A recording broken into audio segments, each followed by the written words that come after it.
Hi up guys, in this video I will show you how to change country location in Skype.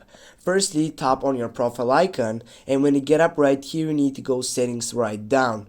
Now you're gonna find out all these different options and go for the first section, account profile.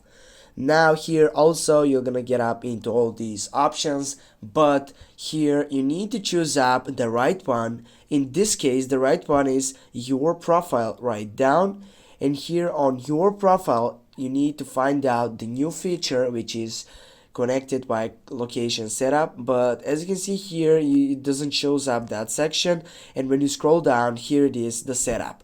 Here it is the location that you can change it if you have it. If you don't have it, you can simply edit.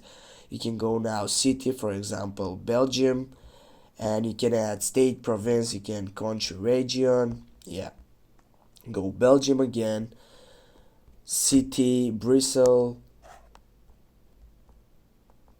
and now go save changes, and we have done it guys. Thanks for watching. Don't forget to hit that like and share the video. See you soon guys.